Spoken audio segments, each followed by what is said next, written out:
Hello, my friends, and welcome to the Western Spirit. Today, I am truly honored to have with us Erin Molan. Erin is a media personality, and everyone knows her. She's obviously a true friend of the Jewish people and the state of Israel, and it's truly an honor to speak with you, Erin.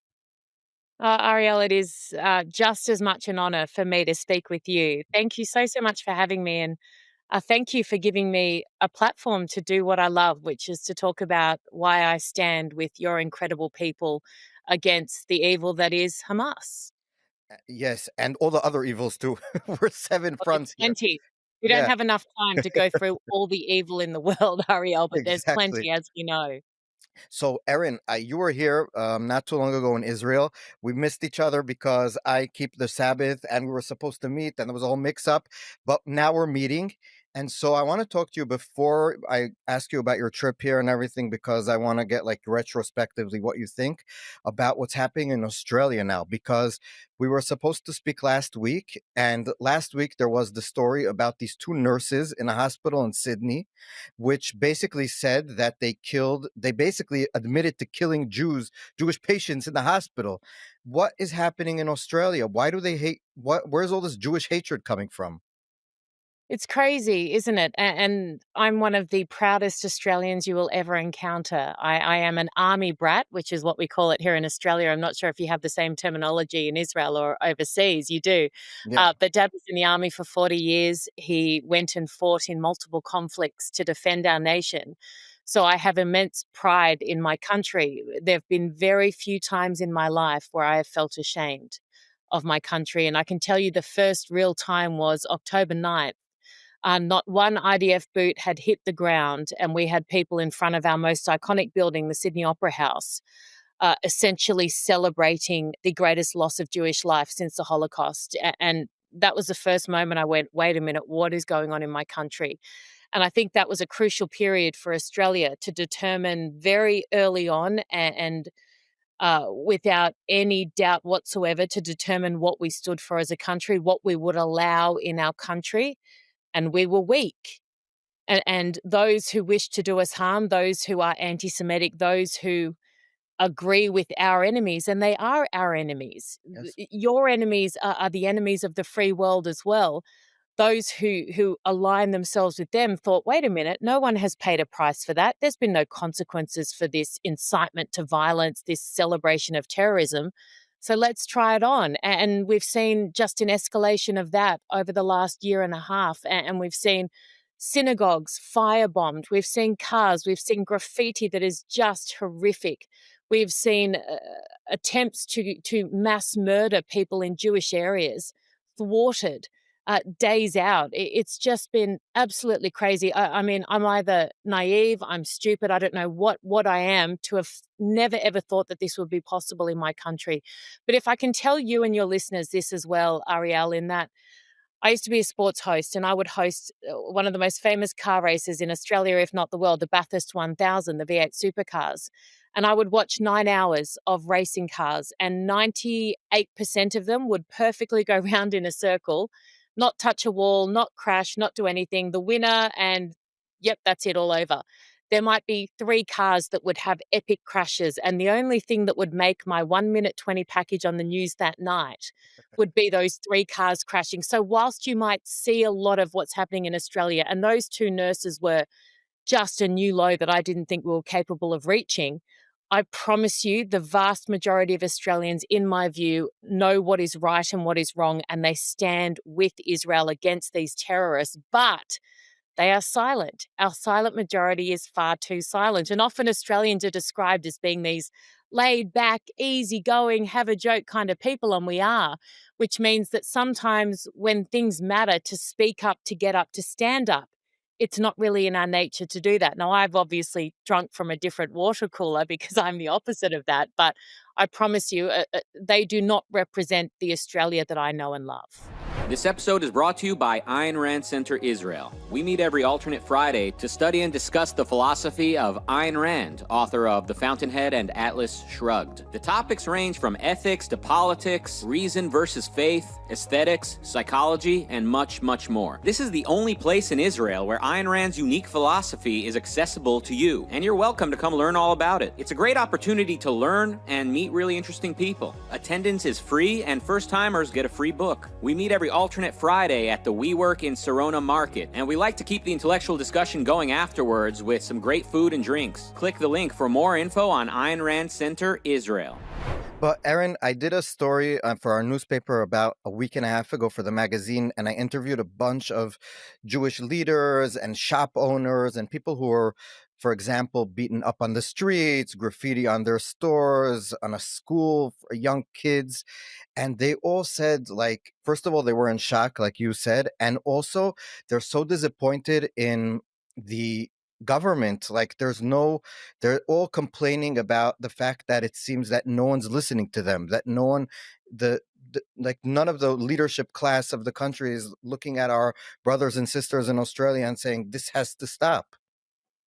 I think you've hit the nail on the head there, and I think any culture of any organization, and you can look at an organization like a shop, like a business, Yeah. like a country, and I think the culture and the tone is set from the top.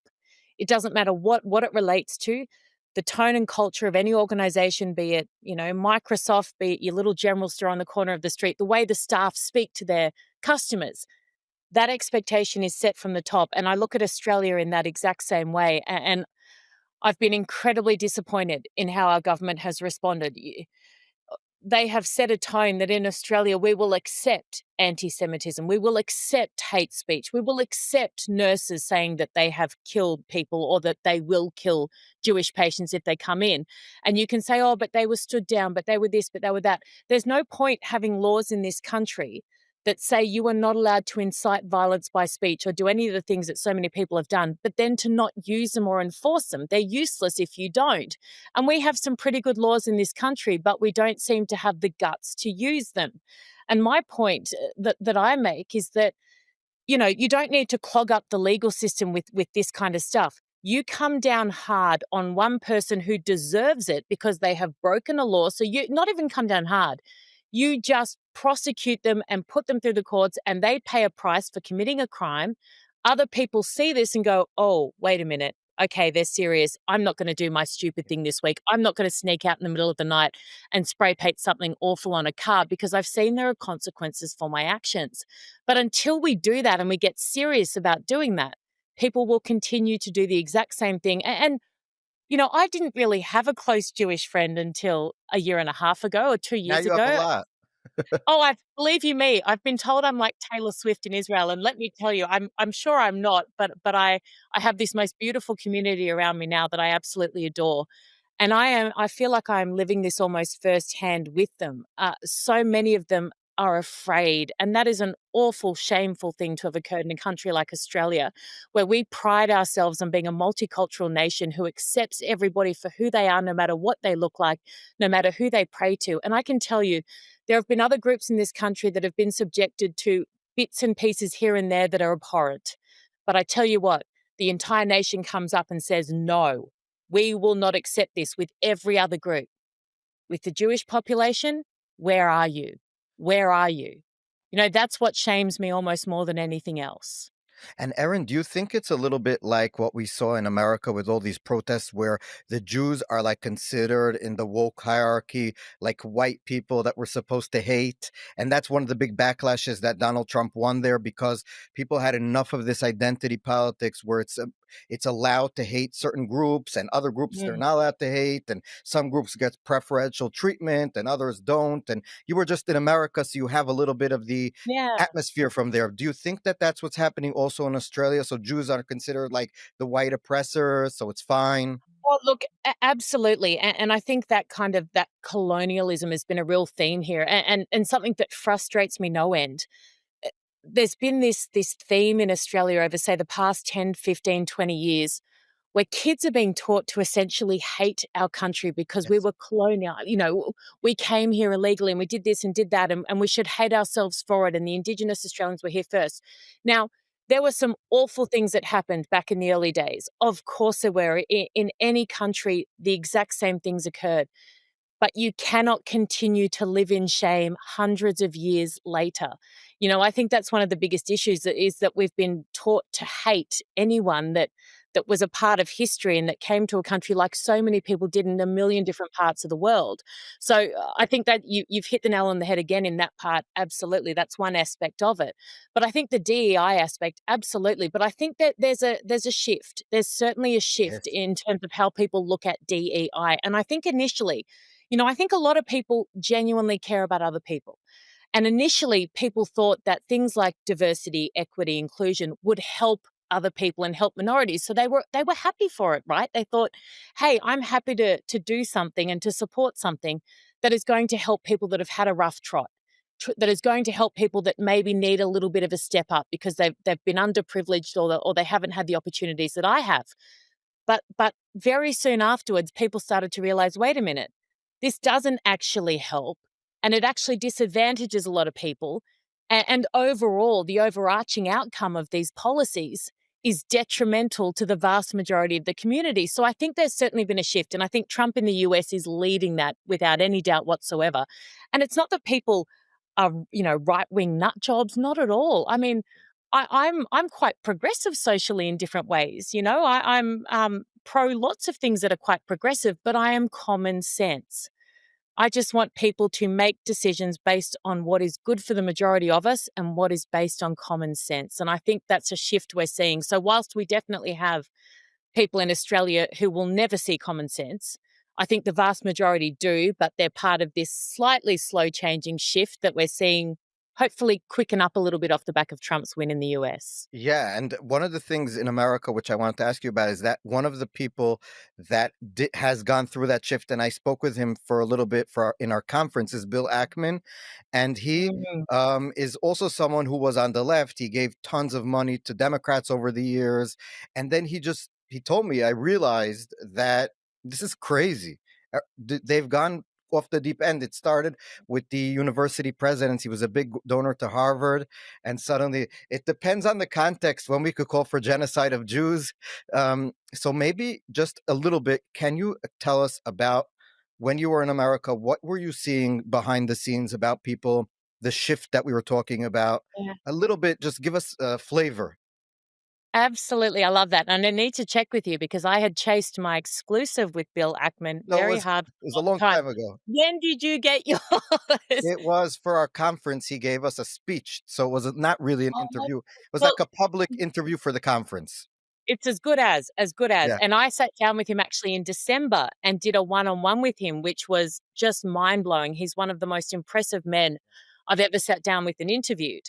And you're exactly right in terms of he was one of those people, I think, and this is what frustrates me to no end when it comes to, you could call them the woke, the liberal in America, the hard-leaning left, is that they think that they have a moratorium on empathy and on caring, and they think that if you don't belong to the progressive left, that you don't care about people genuinely. And I would argue the complete opposite, and I think people are waking up to that shutting down the borders in America to illegal immigrants, or not allowing criminals who have committed heinous acts of violence to stay in the country illegally, is actually empathetic to the vast majority of Americans who want to live a safe and free life. And Bill made that point to me, and that you suddenly wake up and realize, wait a minute, all these things that I was told would help improve America and would make the world a better place have actually done the complete opposite. And people, particularly with the bushfires in LA, I think that Yes. was one of the biggest shifts that I've seen in the country in a very long time, in terms of how people in that particular state, who, as we know, it's definitely not a Donald Trump loving state. But Yes. they started to realize, okay, so we've done these amazing good things for that weird breed of green frog, which we were told was a really caring thing to do to save that green frog.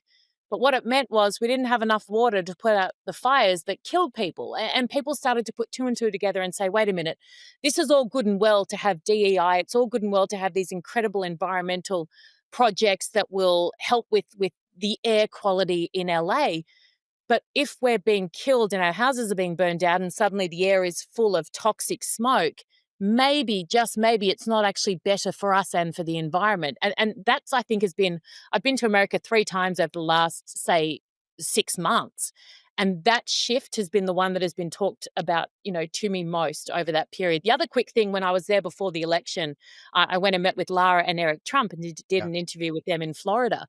And I was there, I was in a blue state, red state, maybe 3 or 4 days in each. And I asked every single person, not just, elite politicians and well off billionaires. I asked every driver, every waiter, every person on the plane next to me in business class and in economy. I did both. And every single person, bar one, when I asked them, who are you voting for? And, people are generally not that forthcoming with that information, said Donald Trump. People from all different backgrounds. One man who sat next to me in business class, who was a doctor, an African American doctor, said he was voting for Kamala, but only because his wife was making him. so, so I thought that was absolutely crazy, particularly in Los Angeles.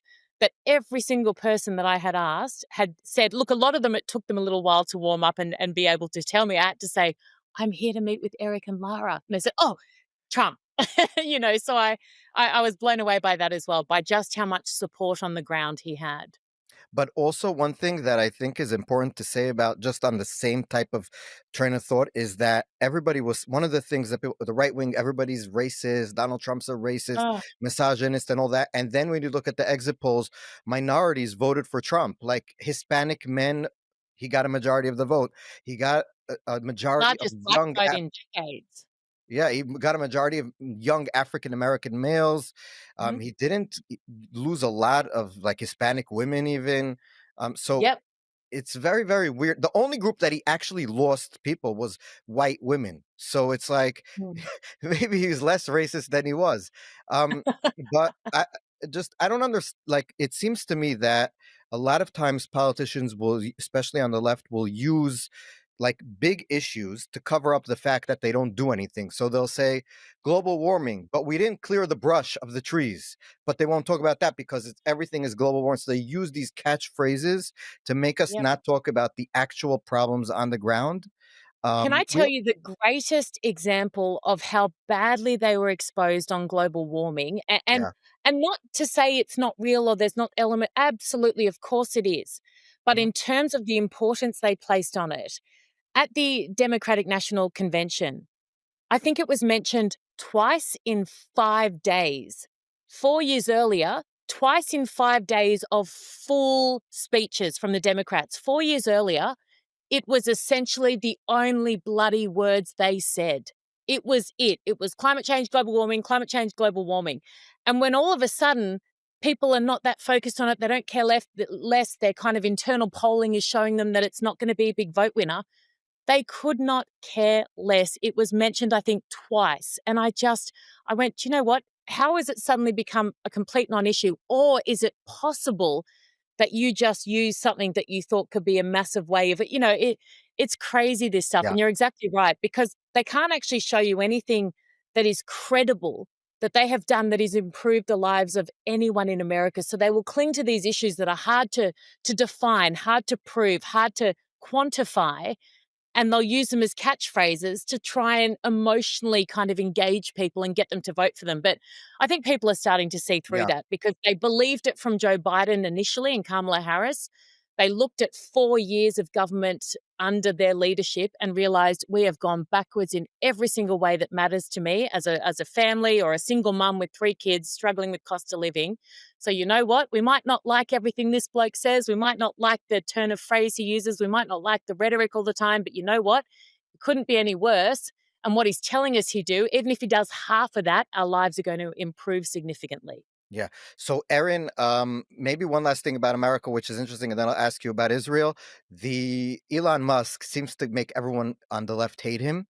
And it's very weird because you're right, but it's very funny because he used to be their like champion with the green energy and the electric Mhm. cars and the innovation.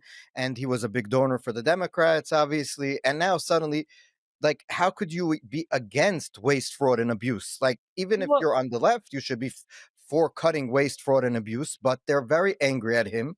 And it seems that most of the time, all they do is say that he's a rich person and that it's very horrible that someone rich is doing what he's doing. Do you maybe understand just on an instinctive level why he makes them hate him so much? Like what makes people get so angry at him? Another thing, and this is, I mean, the beauty of the Democrats at the moment is that they do the entire Republican Party PR team's job for them.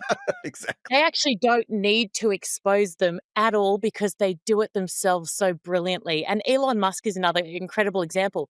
When and look, I can kind of relate in some way as well, in that, I've moved through different networks in Australia. When I'm working for a network, the opposition thinks I am the worst thing since sliced bread. They will annihilate me online every day, et cetera, et cetera. When I join them, I am suddenly the greatest thing in history. And it's the same with Elon Musk. When he was publicly on their team, he was God. He could do no wrong. He hasn't changed as a person. He's still exactly the same. You look at even the way that he talks, the things he cares about.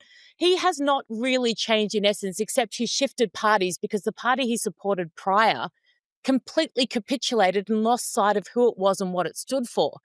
But because of that, they've now decided they despise him and they hate him. And that exposes them more than anything that anyone else could ever do, ever will. Yeah. That says to everyone and anyone that they actually have no idea why they hate him.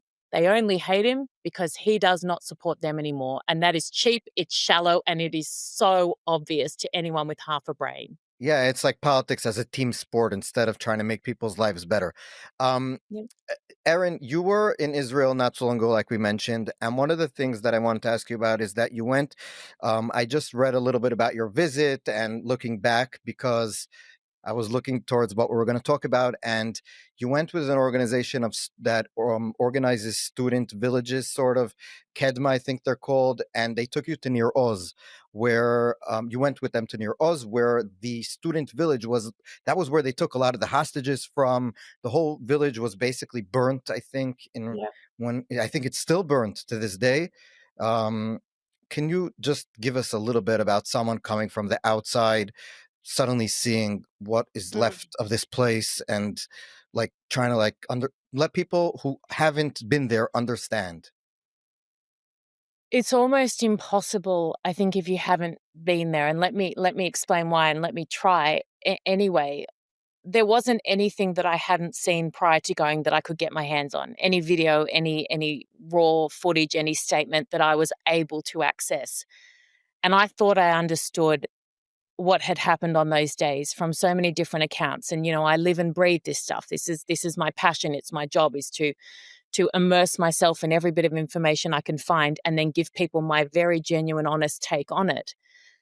But it is impossible to understand how much evil occurred on that day until you go and you stand in the room where three little kids, two little girls the same age as my daughter, watched their parents be killed and then they were burned alive. And it's you stand in that room and you go into classrooms where there are bullet holes in the wall. You talk to people who are shells of their former self. There are people who show you around who were there on that day. There was one guy who showed us around there were two kibbutz that we went to, and he hid under a kind of mattress bed couchy thing for 3 hours, and they came in. They sat on the couch above him as he lay there, trying not to make any noise, reloaded their weapons, used his fridge. And he said if he had locked the door, he was in the safe room, he'd be dead because they would have known he was in there, but he didn't lock the door. So they opened, came straight in. But what struck me, not so much what he went through on that day, but talking to him, and I hope I'm not speaking out of school here. I'm sure I'm not. He was very open, but his eyes were dead. He was, and this is the thing that strikes me all the time. It's not just those that were killed on that day. Every single person, not just who was there, every single person in Israel is affected deeply and impacted by what occurred. The trauma is so hard to understand. I watched the raw vision every single second of it, and that was harrowing. what struck me there was the reactions on the faces of those terrorists, not even so much what they did. I knew what they did prior. I mean, watching it was awful. But to see the way in which they derived joy from the hell on earth they created and the torture they put parents, children, Holocaust survivors through will never leave me. Um, but can I tell you, can I juxtapose that with also walking and still within the kibbutz and seeing 20 people rebuilding, 20 people in this barren land where it was burnt down, digging, uh, putting things together, laying out a platform to rebuild. And I went over and met one of them. He was a high-end architect who worked over in America. He would have, in America, earn $1 million a year, probably minimum. All of them were volunteering their time, had come for nothing back to Israel to help rebuild. They did not know a soul in that kibbutz. It wasn't like it was a brother or an uncle or a cousin. That was the spirit of Israel that gives me shivers now. There was another beautiful little home in one of the kibbutz, and there were three people outside. This woman with beautiful brown curly hair, who was watering a garden, and I went over and just said, "Hi, do you know the people?" And she said, "Oh no, no, I'm not from anywhere near here, but I come whenever I can, and I just so for when they come home, uh, the garden is still beautiful." And I look at the difference between when I see people from Israel and Jewish people gathering, and all they ever do is chant, "Bring them home." All they want is their people home. When I look at the other side and when they gather, and whether they're pro Hamas, pro Palestine, whether they don't know who they are, what they are, it is intifada Yeah. from the river to the sea, death to Israel. And I just think you are seeing, how could anyone not understand what is good and righteous and what is not, when you compare these two types of people? They don't compare. Yeah. And Erin, one thing that I think that always when we talk about this, I like saying is that not all cultures are equal.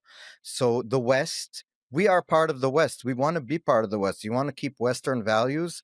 And a lot of the people on the progressive side have a sort of, we can't judge.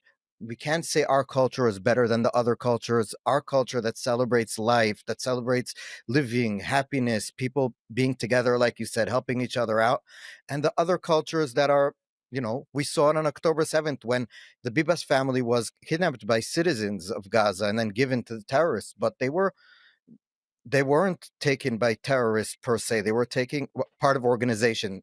They were taking But by just Ariel, we saw it when the Bebis yeah, babies' bodies were returned, and we saw citizens, we saw yeah. children cheering, and this is something that I can't say loudly enough or often enough, that ending and annihilating Hamas doesn't just save the people of Israel now, but it saves the next generation born into that Yeah. evil that they seem to be able to put into every part of that society. That is who, if you care about babies in Gaza, if you care about children, Palestinian children in Gaza, then the greatest gift you will ever give them for a future that will be peaceful and happy and healthy is to annihilate the terrorists that are ultimately responsible for every second of pain they suffer.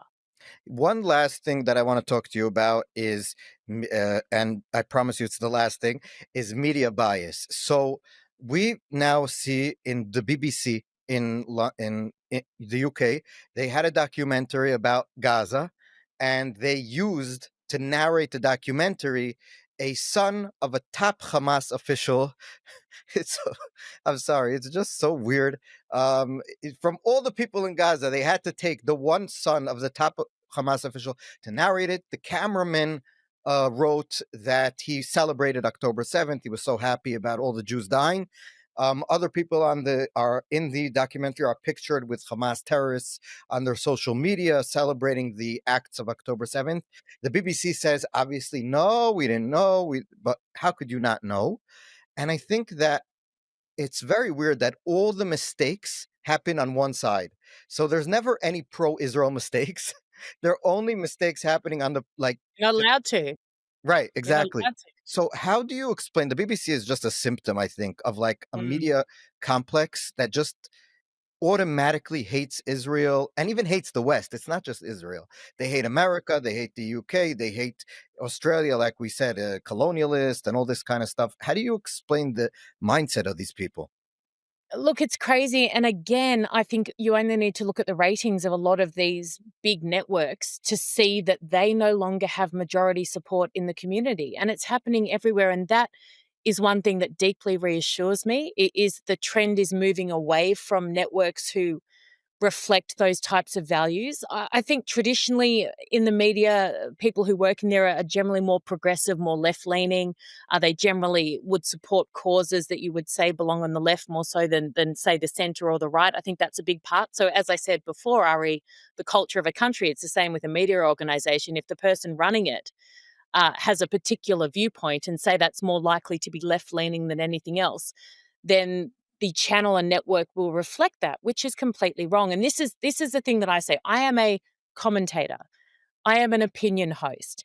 If I was a straight journalist working on a news network, you would have no idea where I stood on this issue. You would have no idea. I would tell you the facts without any bias, without any lead in, without trying to get you to lean one way or the other. My job would be to tell you the facts and allow you, as an educated audience that I respect, to make up your own mind. But instead, we are seeing the biggest issue isn't people like me who give opinions, even on the left leaning networks. Yeah. If you label it clearly, this is an opinion show or an opinion segment, go for gold. That is your right, have your opinion. It's when this agenda is woven into what should be straight journalism. That's the problem, because people watch that thinking, this isn't someone's perspective or opinion. This is the truth. And I'll listen to some networks in Australia. I'll tell you, the ABC, for example, and I'll turn on the radio in the car. The other day I heard day 500 and something of Israel's illegal invasion of Gaza. And I'm just, even that sets in someone's mind, and I always picture myself not as me listening, because I am highly engaged, because I'm very passionate about this space and it's my job. Most people, particularly in Australia, they're far away. As I said, cost of living crisis, single mum living out west. She doesn't have the capacity to go and research after she hears something. She'll hear 3 minutes in the car. She'll get out and she'll think, God, that nasty Israel illegally invading. And I saw those pictures of those kids being heard on the news the other night. That then shapes her perspective. And that's the issue. So I think the biggest issue we have are networks and news programs who purport to be straight news, but who are clearly prosecuting agendas and things that are completely untrue. So even on a commercial network in Australia, another example, a couple of hostage releases ago, the first image they used, and this is just images, right? So it's not really even words, it's the order of images. The first image they used was not of the innocent Israeli hostages reuniting with their family. It was one of the Palestinian terrorist prisoners celebrating up on the shoulders, cheering, people crying with happiness and joy. And if you didn't understand that old mate bombed a bus with 7 kids 10 years ago, you're going, oh, that's so beautiful. He's back with his son. Yeah. And even that, when you omit things, when you don't tell people we're showing you this beautiful family reunion, but what we should also tell you is this guy did this. That's why he was a prisoner, which is very different to the innocent hostages. So even omitting information, showing pictures that make you feel emotional and happy for this person is prosecuting an agenda. So you're right, it's a massive issue.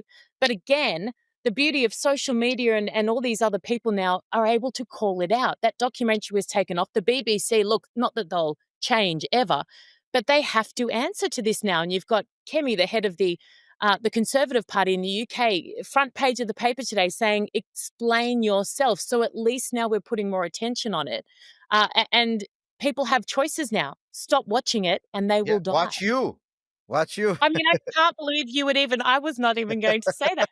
Yes, you can watch me on YouTube, X, Yeah. Instagram, and also the 69X Minutes show, which is now on every Sunday, ET time, which is amazing. And I did my opening monologue last week on the Beebus babies, on destroying Hamas, and on why we need the strength of the United States to stand with Israel and allow it to do what it needs to do to fight these terrorists. So, yeah, tune in. Yeah.